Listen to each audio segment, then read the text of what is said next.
एक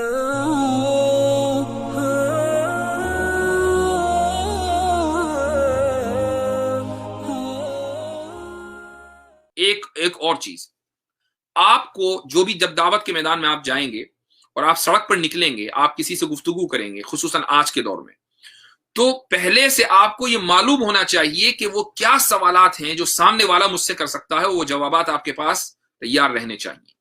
मैं दो चार सवाल आपको बताता हूं, उसके जवाब आपके पास तैयार रहने चाहिए।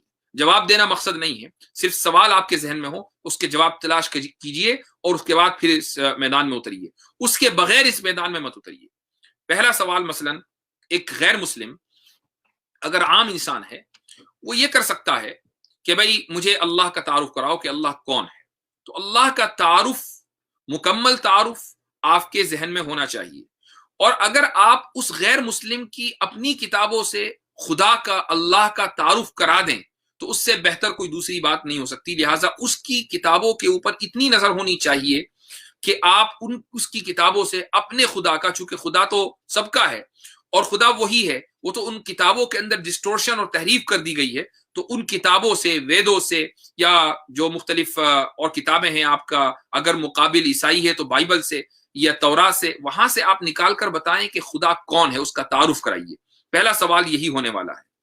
दूसरा सवाल नबी करीम सल्लल्लाहु अलैहि वसल्लम के बारे में होने वाला है कि आप सल्लल्लाहु अलैहि वसल्लम क्यों अल्लाह के रसूल हैं, वही क्यों हैं और वो आखिरी रसूल क्यों हैं। और उनमें जो सबसे बड़ा सवाल आपसे होगा वो हजरत आयशा रदी अल्लाह अन्हा और नबी करीम सल्लल्लाहु अलैहि वसल्लम के निकाह के ताल्लुक से होगा, जिसका जवाब आपको इस तरीके से देना है कि आप माजरत खाना रवैया इख्तियार न करें और आप साथ में गुस्से में ना आ जाएं। चूंकि जब आप दावत देते हैं और सामने वाले के एतराज पर अगर आप गुस्से में आ जाएं तो आप अपनी दावत की असर अंगेजी को वहीं खत्म कर देंगे। दावा उसी वक्त खत्म हो जाएगी, उसका प्रोसेस वहीं रुक जाएगा। गुस्सा आया और रिजल्ट खत्म।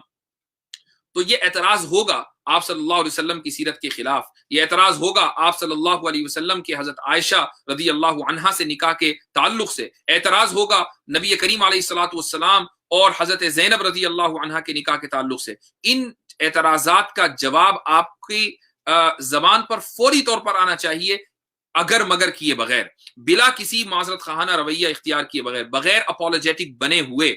बहुत से लोगों का तरीका ये होता है कि वो इंकारी कर देते कि ऐसा हुआ ही नहीं है। मसलन एक साहब हैं, वो आजकल क्या, गुज़िश्ता कई सालों से सोशल मीडिया पर बहुत एक्टिव हैं और उनकी बहुत बड़ी फैन फॉलोइंग है।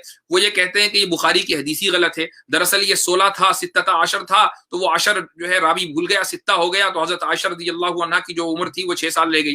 तो मतलब ये इस तरह की उल्टी सीधी जो तावीलें हैं, ये माजरत खाना रवैया है, इसको आप हरगिज इख्तियार न कीजिए। ये सवाल आपसे होगा।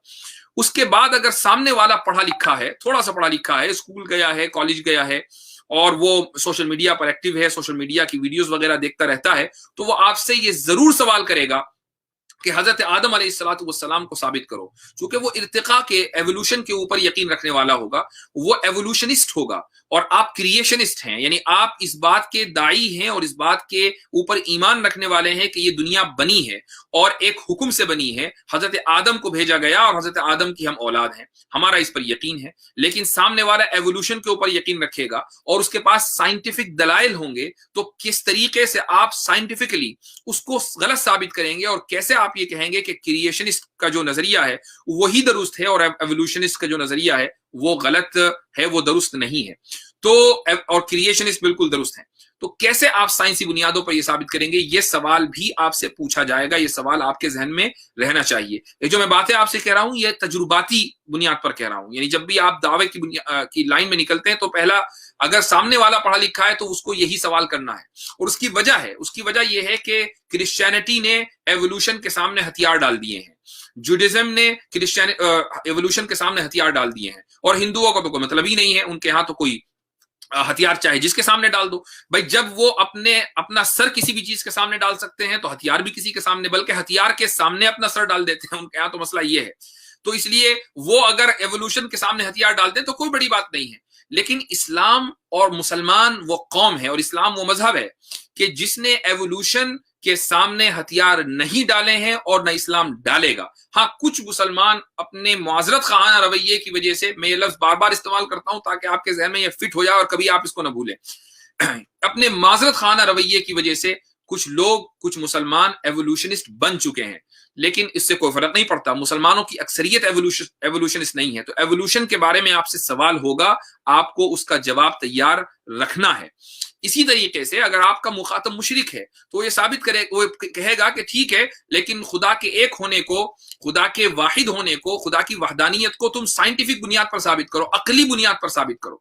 تو یہ ضروری ہے کہ آپ عقلی دلائل سے، نقلی دلائل سے ان چیزوں کو ثابت کریں، چونکہ یہ مکالمہ اور یہ گفتگو ہوگی۔ جیسے ہی آپ قرآن کی کاپی دیں گے، جیسے ہی آپ اسلامی پمفلٹ دیں گے، تو یہ گفتگو بہرحال ہونی ہے، اور اس گفتگو کا یہ جو جوابات ہیں یہ آپ کے ذہن میں تیار رہنے چاہیے، تبھی آپ کی دعوت مؤثر ہو سکتی ہے۔ چونکہ یہ گفتگو انبیاء سے ہوئی ہے، جب دعوت دی تو نمرود نے اعلان کیا کہ میں خدا ہوں، دیکھو میں نے ایک دو غلاموں کو بلایا، ایک کو مار دیا، ایک کو زندہ رکھا، اس کا مطلب یہ ہے کہ میں زندگی دیتا ہوں اور میں موت دیتا ہوں۔ تو اس نے ایک دلیل دی، چاہے وہ بوگس دلیل تھی لیکن دلیل دی۔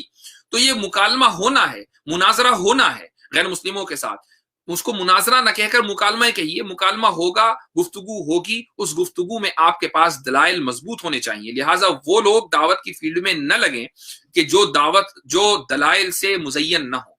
دلائل سے اپنے آپ کو مزین کر لیجئے، اور یہ کوئی بہت بڑی فیلڈ نہیں ہے کہ جس میں آپ کو 1 سال یا 4 سال لگانے ہیں، مہینے 1.5 مہینے کے مطالعے سے آپ یہ تمام دلائل اکٹھے کر سکتے ہیں اور ان کو ذہن میں رکھ سکتے ہیں، اور اس کے بعد اللہ کا نام لیجئے، دعا مانگیے، اخلاص کے ساتھ آپ سڑک پر نکل پڑیے، نتیجے کی فکر نہ کیجیے۔ حضرت نوح علیہ السلام نے 900 سال سے زائد تبلیغ کی تھی، اور 80 کے قریب ان کے ہاتھ پر اسلام قبول کرنے والے تھے۔ نبی کریم صلی اللہ علیہ وسلم کی دعوت کی جو زندگی ہے وہ 23 سال ہے۔ 23 سال تک آپ کبھی مکہ کی سڑکوں میں اور کبھی مدینہ کی گلیوں میں آپ صلی اللہ علیہ وسلم دعوت دے رہے تھے، تو صبر کا پہاڑ تھے یہ انبیاء علیہ السلام۔ اگر آپ یہ توقع کریں کہ میں 1 دن یا 4 دن یا پارٹ ٹائم دعویٰ میں کروں، کہ پوری دن میں ملازمت کروں، شام میں میں نے کبھی 5 منٹ، کبھی 10 منٹ، یا کبھی ویکینڈ کے اوپر اتوار میں کسی دن میں نے اپنا یہ کام کر لیا، تو اس طریقے سے اگر آپ چاہیں کہ قوم کے احوال کو بدل دیں، ایسا ہونے والا نہیں ہے۔